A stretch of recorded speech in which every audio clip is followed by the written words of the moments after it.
What's going on, guys? Welcome back to another video.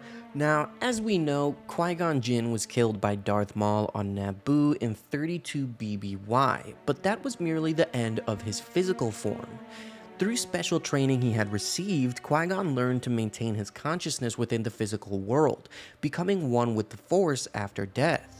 Although it took many years before he could manifest as a full physical spirit since his training was incomplete, he did eventually appear to Obi-Wan many times over the years. But surprisingly, Qui-Gon also appeared to Maul at one point, in the period after the rise of the Empire. It's quite interesting to think that Qui-Gon would speak to his own killer, and the story is told in the canon book Stories of Jedi and Sith. The exact year that this story takes place isn't stated in the book, but we can assume that it happened sometime between 19 BBY and 10 BBY, because there's no mention of Maul leading Crimson Dawn yet, and Solo takes place in 10 BBY. Anyway, in the story, we find Maul exploring the ancient planet of Damanos. It was a world that was so old it wasn't on any star charts, and most considered it to be a myth. Maul had gone there in search of some great tool, perhaps power or knowledge, to tip the scales and give him what he needed to take his revenge against the Sith. Maul didn't even know what he was looking for, but he could feel something pulling him forward through the Force, something hungry for fear and anger.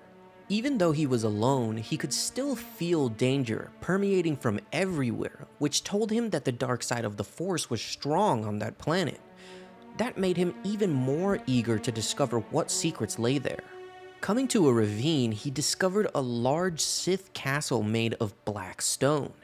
Inside the fortress lay Sith secrets that would grant him the power he needed. It seems that the castle, strong in the dark side of the Force, was very similar to the Cave of Evil on Dagobah, where whoever entered would face some sort of trial through visions.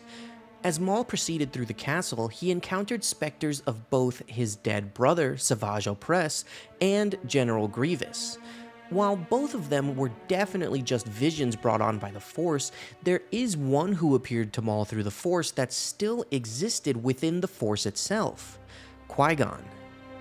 Qui-Gon's spirit was the final one to visit Maul, inside a plain room deep in the castle. When Maul entered the room, he saw the Jedi he had killed, kneeling in a meditative pose on the floor. Although the room was small and empty, Maul could feel great power within it as he gazed at Qui-Gon's spirit.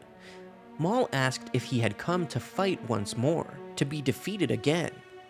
Qui-Gon replied that while Maul had killed him, he was never defeated simply because he lost their duel. Maul assumed they would fight nonetheless, for that was the only reason he could think of for Qui-Gon to appear before him. He asked the Jedi why he had come. Qui-Gon said that he was there to offer Maul a choice. He wanted him to leave the castle, forget that it existed, and take the first step towards a different destiny. Maul sarcastically asked if he wanted him to walk the path of the Jedi. Qui-Gon replied that there were much more to the galaxy than the Jedi and Sith, more than light and dark. He said he wanted Maul to free himself of the prison of his own making. Maul was enraged, asking what Qui-Gon could possibly know of this supposed prison. Qui-Gon said that he knew Maul was ruled by his need for revenge, and asked what good would it do if Maul did kill all his enemies. If he managed to defeat Obi-Wan and Darth Sidious, where would that leave him? Maul refused to answer his question, replying that he knew the Jedi was trying to taunt him into unleashing his anger. Qui-Gon scoffed, saying that they both knew it was not anger that Maul felt, but loss. Maul finally ignited his red lightsaber and replied that he felt nothing but fury and hatred, fueled by people like Qui-Gon and the Jedi. Although Maul waited for the Jedi to attack, Qui-Gon made no such move. Instead, he told Maul that while he may use his anger as a weapon to destroy others, his pain would be the weapon that would destroy him. Maul angrily asked why Qui-Gon was taunting him with his judgments, and Qui-Gon said it was because Maul's desire to cause pain in others would never heal his own pain, and he needed Maul to understand that he could decide his own destiny. Qui-Gon calmly said that when Maul's persistent weakness became his final failure, it would wound him deeper than any lightsaber ever could. At that, Maul erupted, lashing out at the Spectre of the Jedi repeatedly, so that all he could see was the red of his lightsaber obscuring his vision. By the time he stopped, panting, he realized that Qui-Gon was gone. Perhaps he was never there in the first place.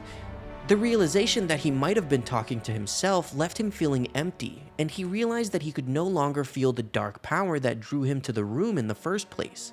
It was completely gone. There was nothing there. Maul had come all that way for nothing. As he left Damenos, he decided that his quest for vengeance was far from over, and felt deeply disturbed by his conversation with Qui-Gon's spirit. So I'm sure the first thing that everyone is wondering right now is, was Qui-Gon really there? Was it just a vision, or was it actually Qui-Gon's spirit within the Force speaking to Maul? Obviously, it's not stated 100% in the story, but based on what we know, I'm going to say my interpretation of it is that yes, Qui-Gon was 100% really there.